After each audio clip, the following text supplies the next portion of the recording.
Premièrement, premier type de nifaq al-akbar, d'hypocrisie majeure, qui fait sortir l'homme de l'islam, il y a takdhibur rasoul, le fait de traiter de menteur le messager sallallahu alayhi wa sallam. Traiter de menteur le messager sallallahu alayhi wa sallam. Donc on pourrait se dire, mais est-ce qu'un musulman peut accepter de faire cela? Naam. Il y a beaucoup de personnes qui sont tombées dans ces choses-là aujourd'hui. Et je vais en profiter de l'occasion pour vous clarifier une situation, parmi les situations de ces personnes-là, qui ont rendu messager, qui ont rendu menteur le messager sallallahu alayhi wa sallam, qui l'ont traité de menteur. Et parmi les groupes s'affiliant à l'islam aujourd'hui, et qui sont dans ce chapitre-là, noyés jusqu'à la moelle épinière, il y a ceux qui se nomment par mensonge et par fourberie, Qur'aniyoun, les gens du Coran. Yaqra'un al-Qur'an wal-Qur'an yal'anuhum. Yaqra'un al-Qur'an wal-Qur'an yal'anuhum. Ils lisent le Coran, tandis que le Coran même en train de les maudire. Ils lisent le Coran, tandis que le Coran même en train de les maudire.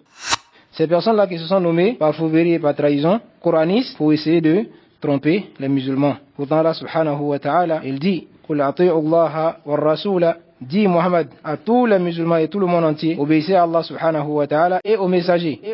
Obéir à Allah, c'est de mettre en ordre le Coran qu'il a révélé sur son prophète Mohammed sallallahu alayhi wa sallam. Et obéir au messager sallallahu alayhi wa sallam, c'est de mettre en ordre ses ordres qu'il a donnés dans ses hadiths, comme ce qui est clair auprès de tout homme doué de raison. Et Allah dit, fa in tawallaw. Et si vous vous détournez de ce que vous donne Allah, et vous détournez de ce que vous donne le messager sallallahu alayhi wa sallam, fa inna Allah la yuhibbul kafirin.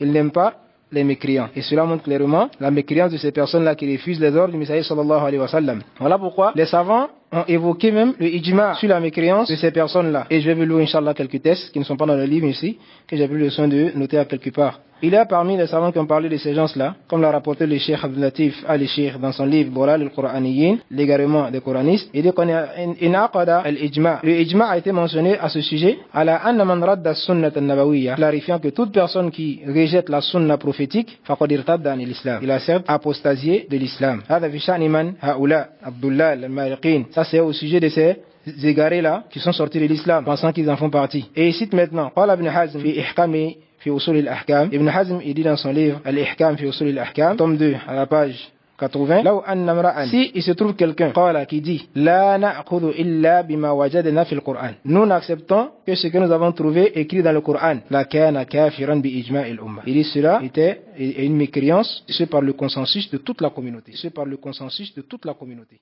C'est la mécréance par le consensus de toute la communauté. Et il dit Inna Allah azza wa jalla alladhi asama an-nabi sallallahu alayhi wa sallam. Et Allah subhanahu wa ta'ala qui a rendu infaillible son messager sallallahu alayhi wa sallam fi ada'i risala, dans la transmission du message, qad ta'ahhada bi hifdhiha. Et c'est Allah aussi qui a pris l'engagement de protéger et de préserver cette révélation-là. Faqala en disant Inna nahnu nazzalna adh-dhikra, c'est nous qui avons fait descendre le rappel qui est le Coran, wa inna lahu lahafidhun, et c'est à nous de le préserver. Adh-dhikr ici comporte le Coran ainsi que la sunna qui est sa clarification.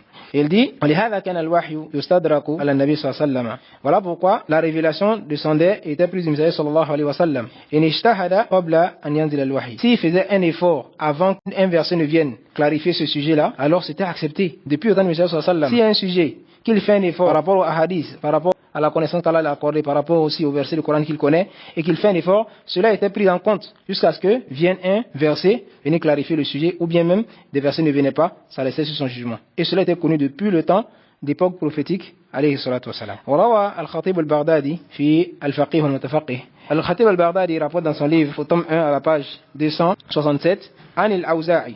D'après l'imam al-Awza'i, يقول, qui dit كان جبريل ينزل على النبي صلى الله عليه وسلم بالسنة. Jibril venait sur le messager صلى الله عليه وسلم avec la sunna كما ينزل بالقرآن, comme il venait sur lui avec le Coran. ومنهم من قال, et il y a parmi eux ceux qui disent جعل الله لرسوله أن يسن ما يرى أنه مصلحة للخلق.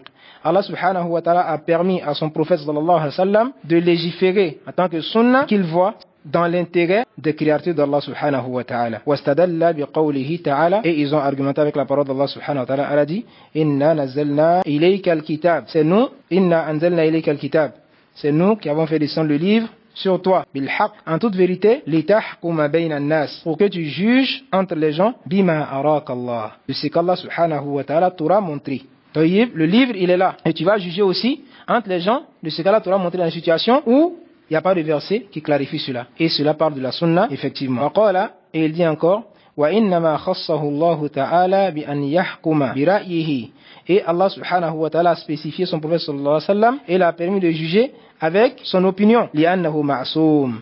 parce qu'il est infaillible. وأن معه التوفيق. Il est toujours accompagné de la conformité. هذا أظنه يكفي في بيان ضلال هؤلاء. Je pense que cela est amplement suffisant pour montrer l'égarement de ces personnes-là. Alors il faut prendre garde de toute personne que tu vois qui te dit que moi je ne sais pas les hadiths. Car c'est une fitna dernièrement qui a pris de l'ampleur avec l'avènement de certains petits égarés comme Jeff J et ses semblables qui font tout pour mettre le doute dans le cœur des gens sur la sunna prophétique sallallahu alayhi wa sallam. Donc ça c'est le premier type de nifaq qui est nifaq on i'tiqadi, une hypocrisie liée à la croyance qui fait sortir l'homme de l'islam. Le premier type c'est takdhib ar-rasul, traiter le menteur le messager sallallahu alayhi wa sallam.